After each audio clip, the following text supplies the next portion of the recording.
누가복음 3장 19절부터 38절입니다. 그러나 분봉왕 헤롯은 자기 동생의 아내 헤로디아와 관련된 일과 또 자기가 행한 모든 악한 일 때문에 요한에게 책망을 받았고 거기에다가 또 다른 악행을 보태었으니 요한을 옥에 가둔 것이다. 백성이 모두 세례를 받았다. 예수께서도 세례를 받으시고 기도하시는데 하늘이 열리고 성령이 비둘기 같은 형체로 예수 위에 내려오셨다. 그리고 하늘에서 이런 소리가 울려왔다.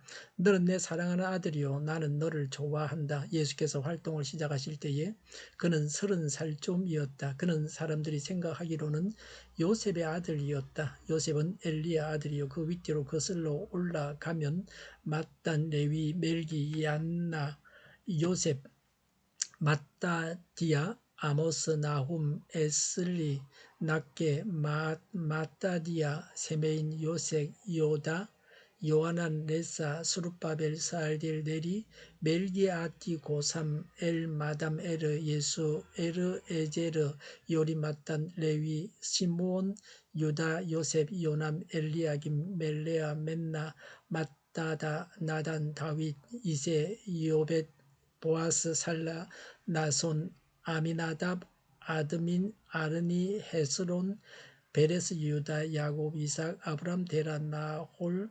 스룩, 르우, 벨렉, 에벨, 살라, 가이난, 아박삿, 셈, 노아, 레멕, 머두셀라, 에녹, 야렛, 마할랄렐, 가이난, 에노스, 셋, 아담에게 이르는데 아담은 하나님의 아들이다. 아멘.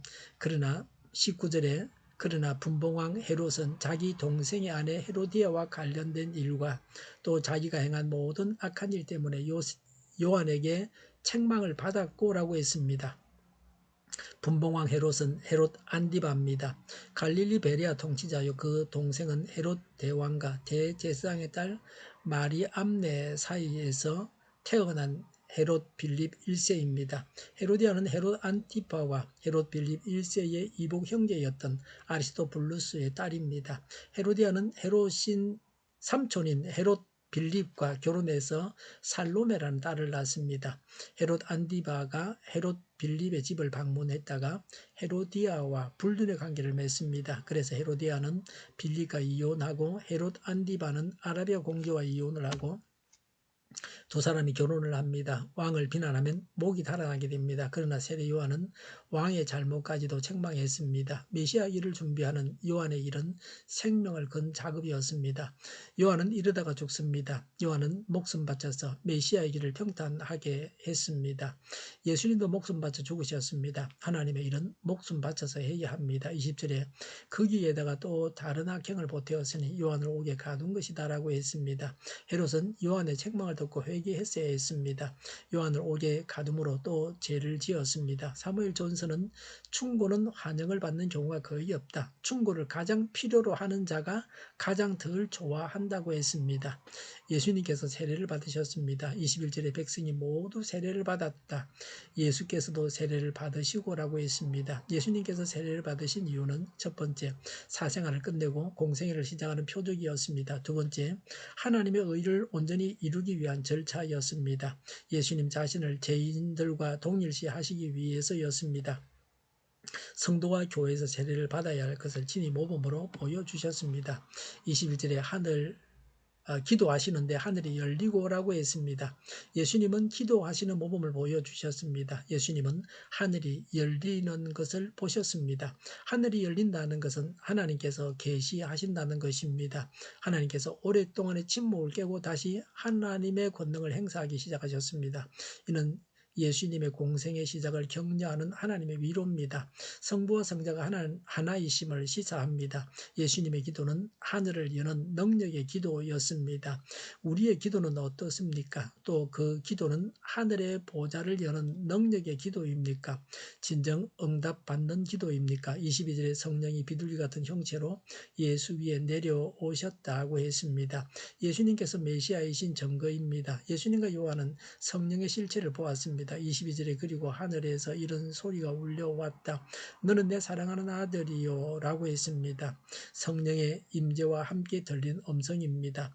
예수님의 공생의 시작을 성인하며 격려하는 아버지의 음성입니다. 이 음성은 변화산에서 요한복음 12장 28절에 순환주간에 다시 들렸습니다. 하나님은 이 말씀을 예수님의 공생의 처음과 중간과 마지막에 반복하셨습니다. 그리스도의 구속 사역이 전적으로 하나님의 뜻과 결부되어 있다는 것과 성부와 성자가 밀접하게 연합되어 있음을 확정하신 것입니다. 성자 예수님의 사역에 대한 성부의 성인과 격려와 사랑과 보장의 표시였습니다. 22절에 나는 너를 좋아한다고 했습니다. 성자는 성부의 무한한 기쁨이었습니다. 성부께서 성자를 선택하신 것을 기뻐하셨습니다. 예수님께서 세례받으신 것은 스스로 세상 죄를 담당하셨음을 공적으로 확정하는 일이었습니다. 이러한 때에 성령이 임하신 것은 예수에게 이 모든 사역을 감당할 능력을 부어주시는 표징입니다. 인류 구속을 위해서 삼위 하나님의 역사와 경륜을 입체적으로 드러내주고 있습니다. 23절에 성령께서 활동을 시작하실 때에 그는 30살쯤이었다라고 했습니다. 복음서 기자 중에서 누가만 예수님께서 30세 쯤에 공생애를 시작하셨다고 했습니다. 유대 사회에서 30세의 의미가 무엇입니까? 레위인들은 제사장으로 일하게 되는 나이가 30세부터였습니다. 사내들은 해운이 될 수 있는 나이가 30세였습니다. 요셉이 이집트 총리가 된 나이가 30세였습니다. 다윗이 왕이 된 나이가 30세였습니다. 예수님의 사역을 시작하는 데 있어서 정신적, 육체적, 종교적인 모든 면에서 모든 준비가 완벽했다는 의미입니다. 예수님의 족보에 대해서 기록하고 있습니다. 마태가 기록한 족보와 많은 차이가 있습니다.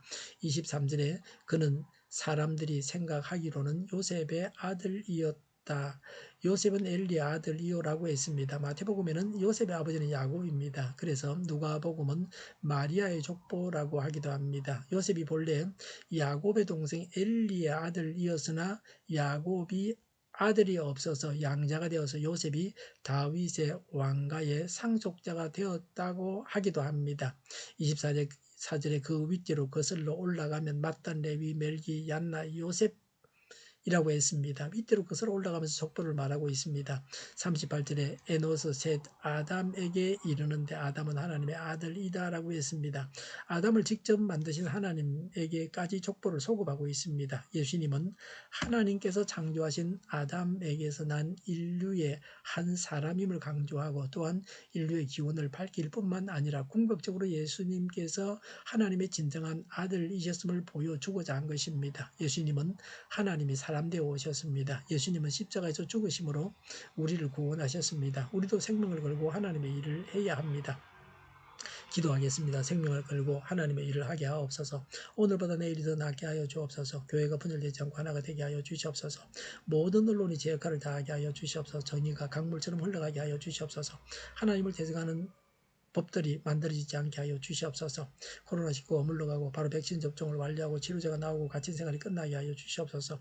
수도권과 산업체 한자 폭정을 막아주옵소서. 우리 동일교회가 만군은집하게 하여 주시옵소서. 예수 이름으로 명하노니 모든 병만은 물러가고 몸의 모든 부분들은 온전하게 될지어다. 신유의 기적을 베푸셔서 지금도 저희의 질병을 고쳐 주시옵소서. 코로나19로 신음하는 모든 자들을 고치시고 온전케 하여 주시옵소서. 교회와 나라를 고치고 잘못된 것을 제거해서 성결하게 하여 주시옵소서. 저희와 교회와 이 나라의 민족을 불쌍히 여겨 주시옵소서.